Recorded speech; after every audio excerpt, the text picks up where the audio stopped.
Welcome. I'm Tilly Strauss, and I'm an artist and historian and town clerk in Northeast New York. Welcome back. This is the ninth of my 10-part series that I've been doing. Who is she? Trying to focus on the shine a light on the famous women who have been forgotten from history. So I really want to say thank you to the Inspiration Art Group for giving me this platform. It's been great. This has been a passion project of mine. I've been creating, along with this sort of art talk, I've actually, my big object is these zines about each artist. It's a 20-page illustrated project and a lot of research. And I was working sort of one a month for a while. In February, we did Sofonisba Anguissola. In March, we did La Rosalba. April was Judith Leister. May was Paula Modersohn Becker. June was Katie Kollwitz. July, Suzanne Valadon.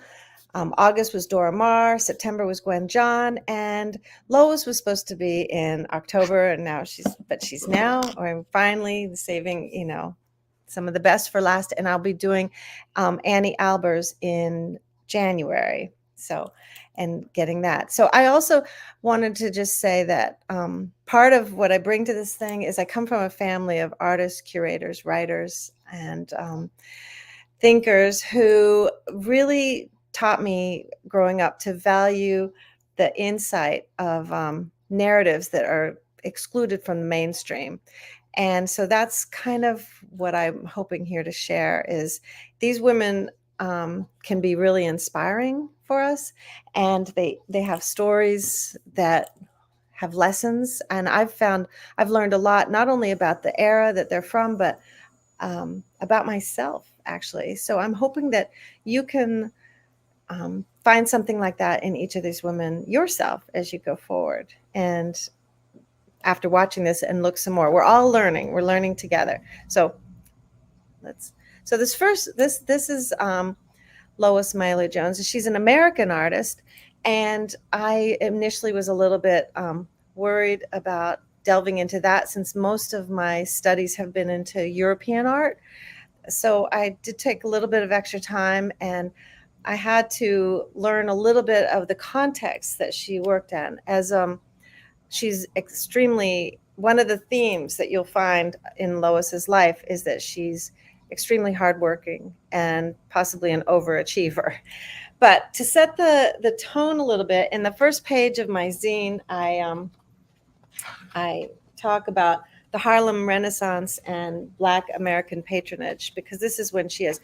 So what happens just really quickly, in 1910, there's the Great Migration in the United States, because a lot of formerly enslaved people are leaving the South, and because of the Jim Crow laws, and also a huge spate of lynchings that go on for decades. And they're moving up north to the cities. And so in the 1920s and 30s, the cities are flourishing. And actually in that time, New York City alone got 200,000 new black residents there. And within that, there becomes the next generation of these enslaved, previously enslaved people is a generation that wants to use their art to express what they've been going through, and their identity. So the Harlem Renaissance, which takes place, the peaks in between the 1920s and 1930s, Lois Mailou, who's born in 1905, will be between 15 and 25 years old. So this is a very formative influence on her life, and it's a flourishing of culture that affects dance, music, art, literature, and it's a desire to express something about the Black experience and foster Black pride, and literally to contradict to counter the negativity that's coming out from the white supremacists and everything from that time. So anyway, here's Lois in her studio, and she's surrounded by a lot of her works that she's going to become well known for in her life. And there's illustrations behind her too. She worked the whole time that she is teaching and painting, she's also doing a side gig of illustrations. That's something. And just as an aside, July 29th is Lois Mailou Jones Day in DC. So here, she was born in Boston, and she spent her summers down in Martha's Vineyard, which was very formative for her. Her father, Thomas Vreeland, was the building superintendent, and he also went to night school and to get his law degree. And it took him a bunch of years, but he graduated from Suffolk University Law School, and he was among one of the first African Americans to do so. And in addition, he served this country as a World War I vet. And his legacy lives on through a Thomas Vreeland Jones Scholarship with funds available to African American students at Suffolk University Law School. So Lois always said that she got her ambition and drive from her father. Her mother, Carolyn, was a beautician and a hat maker and loved flowers. And it was through her mother that they had this property in Martha's Vineyard in this little community called Oak Bluffs. And there's a little dot on the island of Martha's Vineyard that you can see. And I had never heard of Oak Bluffs, and it's a very interesting place, and it's where the elite of Boston's Black population seemed to gather. During this time that she would spend every summer there. Her mother would fill the house with flowers, and they had gardens. And Lois actually had her first solo show there when she was 17. But her neighbor was Dorothy West, who becomes a very well-known novelist that's actually published in mainstream magazines, kind of rare. And she has a mentor of Harry Burleigh. He's a performer, educator, composer, and he encourages Lois to go to New York City and experience the thriving Harlem life there. And also he tells her she should go to Europe to study. Another person who really was there for her in this community was a sculptor named Medavo Warwick Fuller. And she is also very encouraging of Lois and telling her about how hard it's going to be, but that she's got to stand up for the voice of the Black population. So this is her at in the middle as a teenager, and these are two drawings of her, and the background is a scene of Boston during the time she's growing up there. And she was really, like I said, she's a hard worker. Not only would she go to school till 2:00 in the afternoon, but then she would make this daily trek to the School of the Museum of Fine Arts, where she would work there till 4:30 every day drawing. And then on the evenings, she apprenticed with Grace Ripley, who was a professor from RISD and a costume designer. And actually, at one point, Lois was making paper mache African masks for a show. And that's just an aside, as you'll see masks become an important motif for her later. She's winning scholarships for all of this, and she gets into the designer's art school and studies under Ludwig Frank. And she's focusing on textile design mostly because she wants to make a living. So, and these are some of her textile designs, and you can see they have they blend traditional motifs of like plants and everything, along with her sort of heritage symbols of the Caribbean and Africa and stuff like that. Unfortunately, at this time, two things happen. One is she's in a bus going by one day, and she notices in a window a showcase of furniture and curtains, and it's her patterning. So she's very excited about it. She goes and looks at it, and nowhere, even though she was working for renowned firms in Boston and New York with her designs, nowhere is her name anywhere. And she realized there's no attribution, that this is a problem, that she actually does want to have a name for herself. And at the same time, she's denied access to galleries.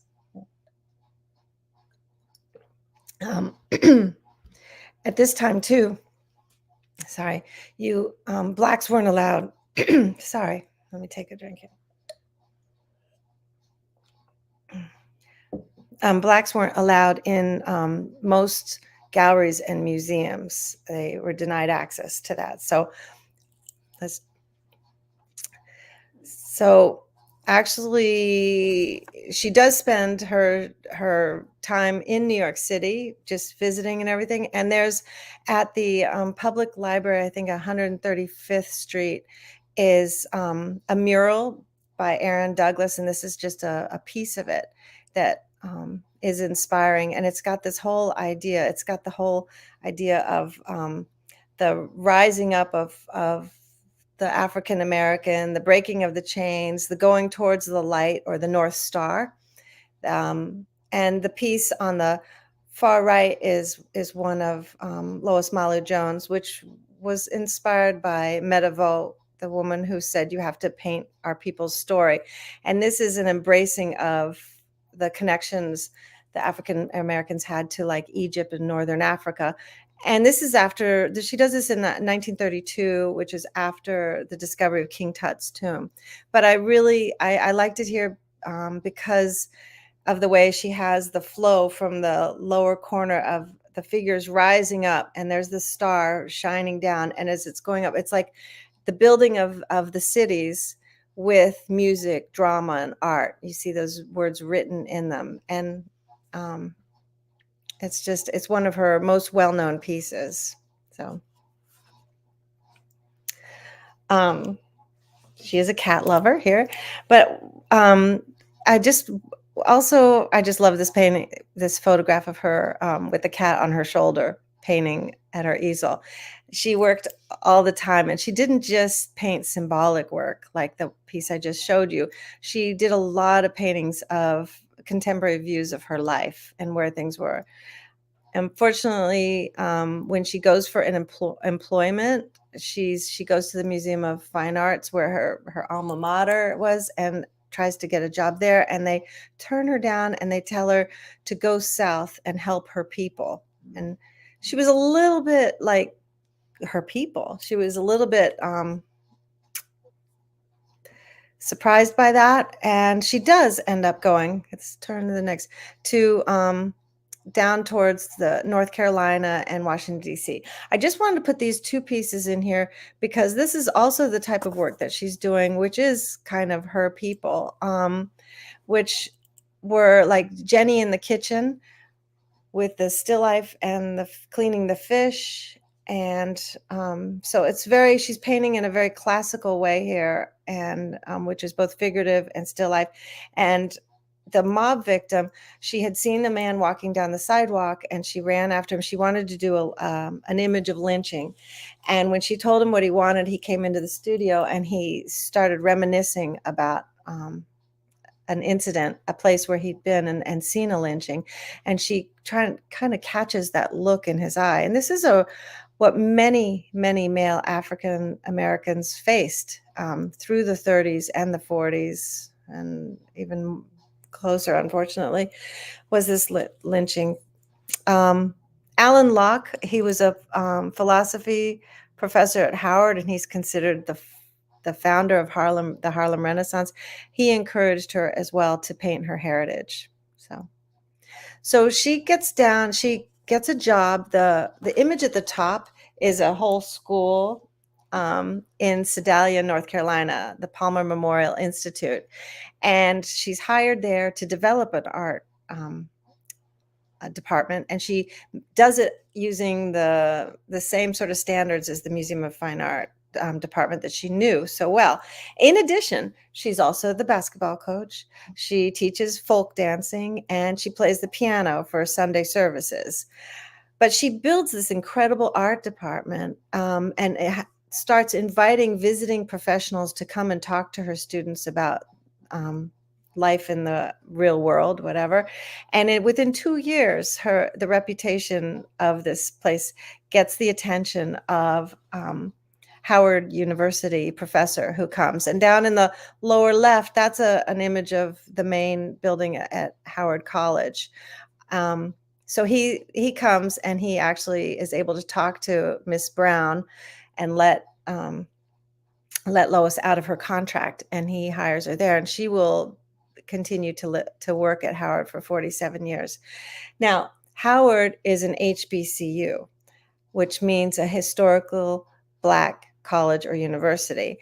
And they started because of a lot of doors being closed to the African Americans, there were HBCUs were founded for the Blacks and mostly by missionaries, but they were run by the local community. And this Howard University had an arts curriculum on the books in 1871. So they were very committed to the arts. And in 1821, before they hired Lois, they started the art department. So when she arrives, she's the only female, but it's an all-male department, and she's given the job of teaching instructional design and fundamental studio practices.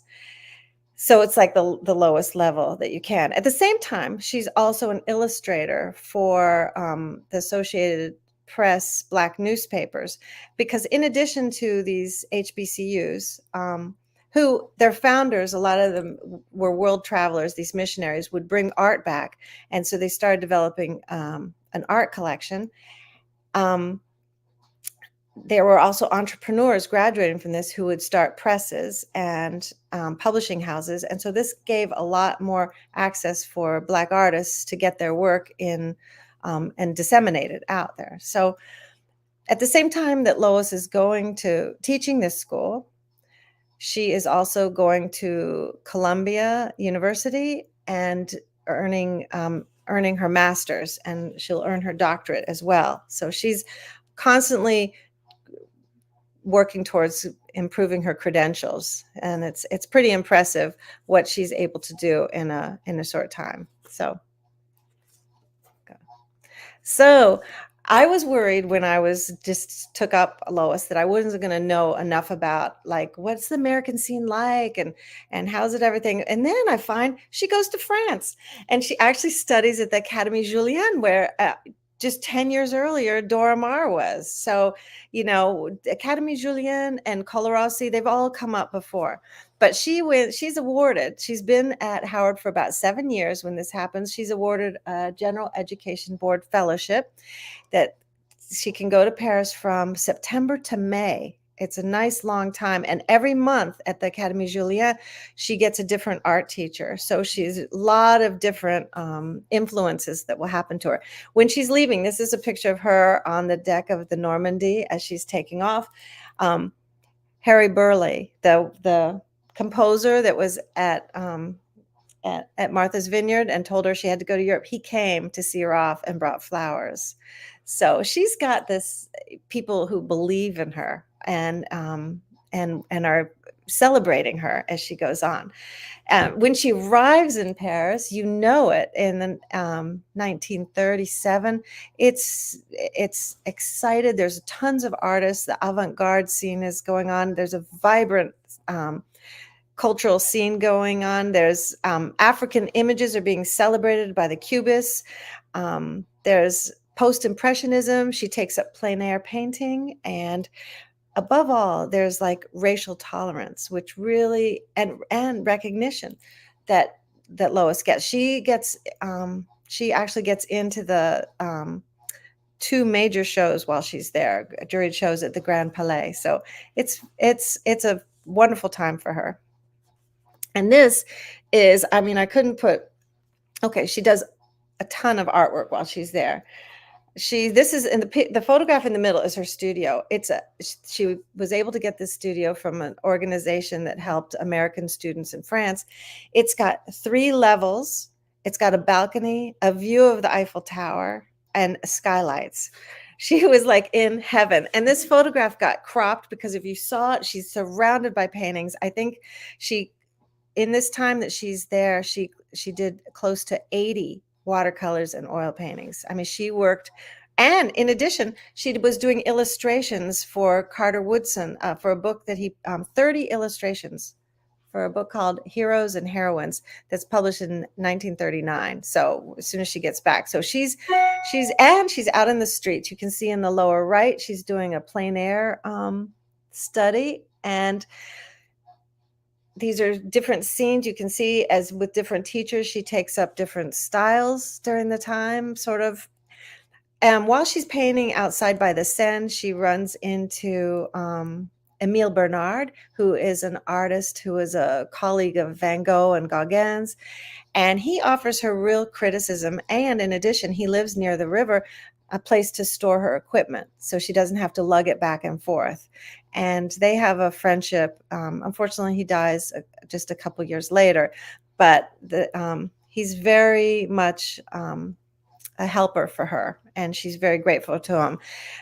You know, this whole trip will completely change her. She, from being a sort of a textile designer and a teacher, to being a really strong artist on her own. And she will become, she'll return to Howard and be the watercolor teacher after this. So, but she's able to spread the trip a little longer and go to Italy as well. So it's an incredible thing. After this, she will always go to Europe. Europe is now part of her home in a way. Yes. So this is a famous piece that she did while she was there.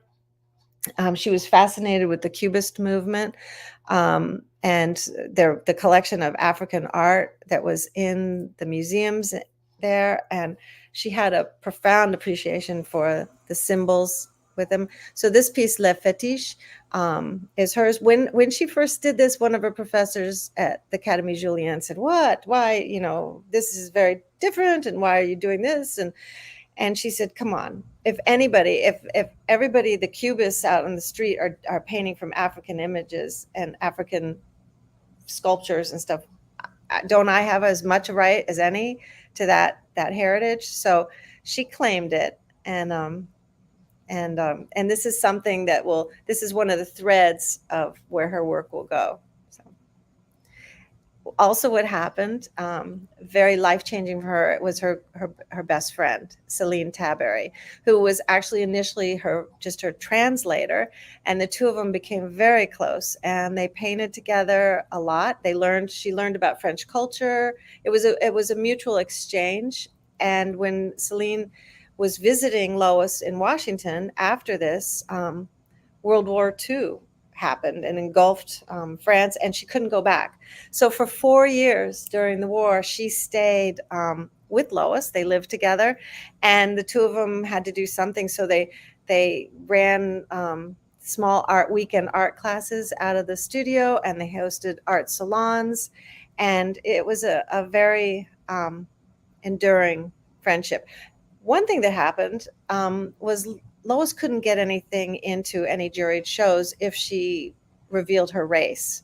So Celine would take her paintings and drop them off at these, and Lois would win all these awards. And you know, she had to ask for them to be mailed to her or something, because if she did show up, they would be denied, which is what happened one time at the Corcoran gallery. She won this prestigious award, and when they found out that she was Black, they took it away from her.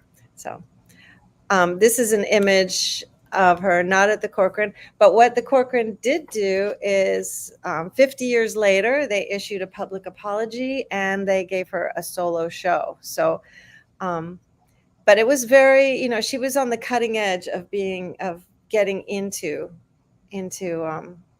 museums and the mainstream in this country. It was a lot harder for her in America than it was in Europe.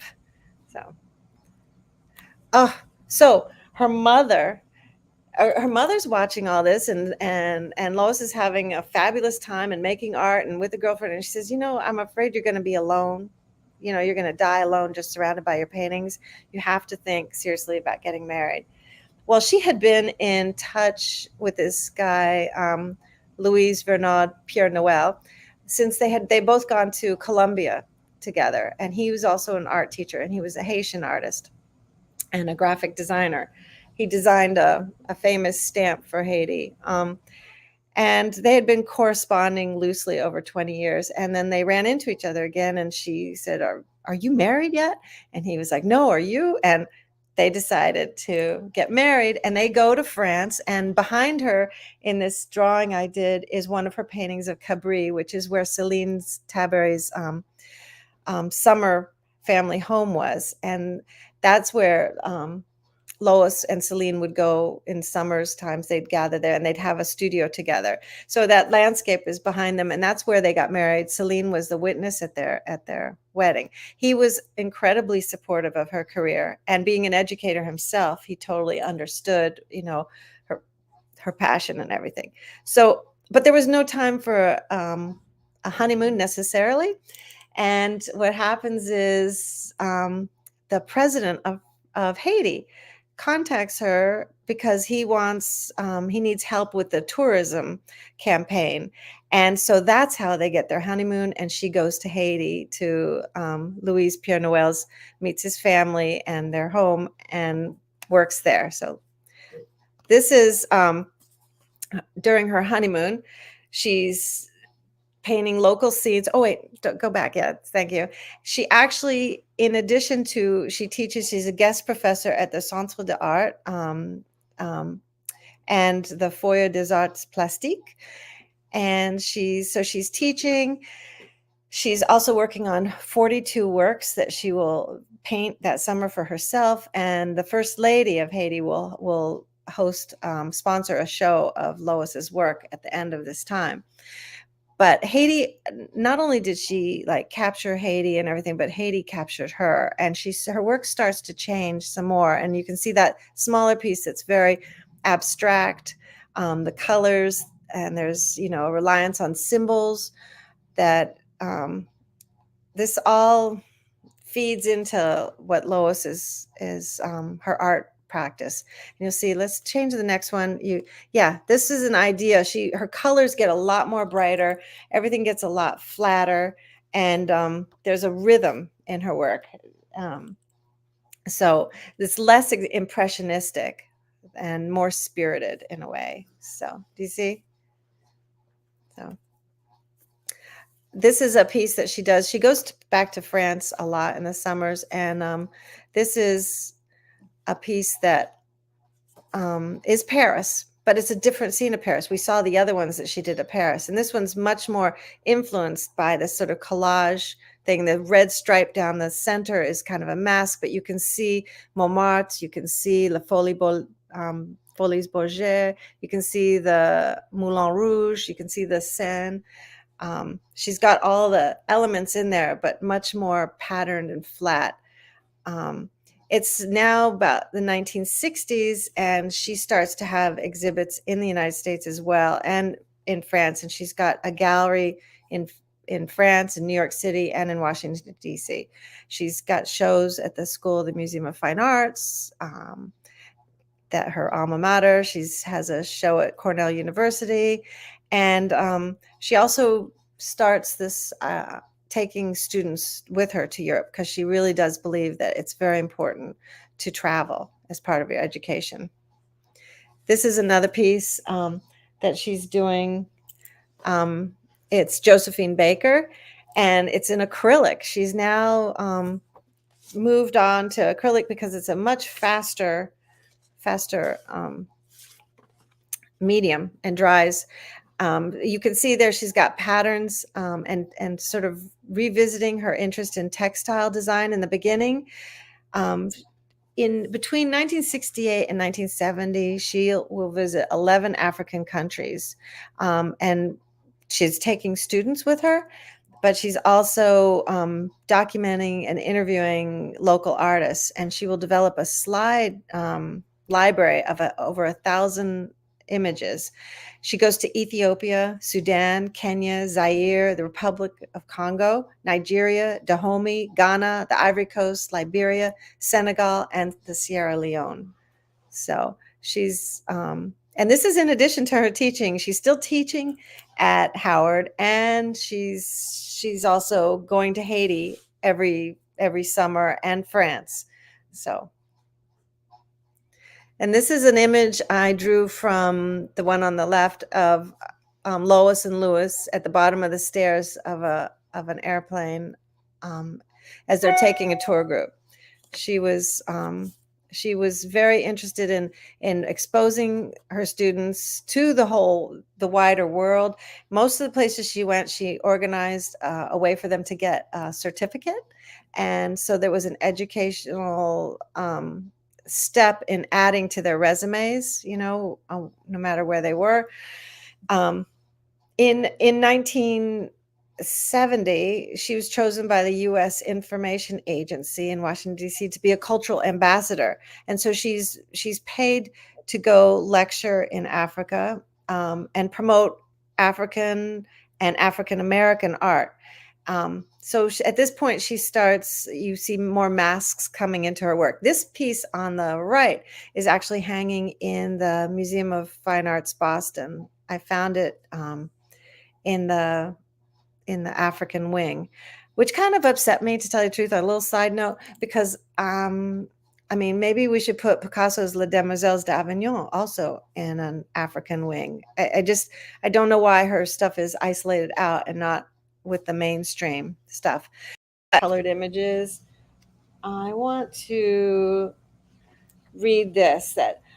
Jones's work is included in permanent collections of the Metropolitan Museum of Art, the Smithsonian American Art Museum, the Hirshhorn Museum and Sculpture Garden, the National Portrait Gallery, the Boston Museum of Fine Arts, and the National Palace in Haiti. She was invited to the White House 9 times throughout her life and was honored with commissions by President Eisenhower and an award for her role in the arts from President Jimmy Carter. And President Bill and Hillary Clinton collected her seascapes. And while she was in the White House, she was commissioned to paint portraits of President Leopold Sédar Senghor of Senegal and President Paul Maguire of Haiti. And she was given all sorts of diplomas and accolades. Her legacy, too, in addition to all these awards and these shows, is also because she was an educator. It really mattered to her. So her legacy includes some of her students, who go on, like Elizabeth Catlett and Alma Thomas and Sylvia Snowden and David Driscoll and hundreds of others. She taught at Howard for 47 years. I also couldn't find a lot of books about her, which was a little bit, but in my zine, I have a list of sources. What was amazing about the sources that I would go for the books was that they were so expensive, and I don't really understand. There's no real novels about her. They're show catalogs, but they'd be like $200 or $300. These books. I finally found one that was like $50 and was like, I'll buy it. I felt I was getting a real deal. And I think it's a shame that her work isn't more available to us, in a way I don't quite understand it. But because it's definitely, her work transcends all sorts of borders, and it's beautiful. So anyway, I hope that you continue. I don't know if I have another slide. Oh, okay.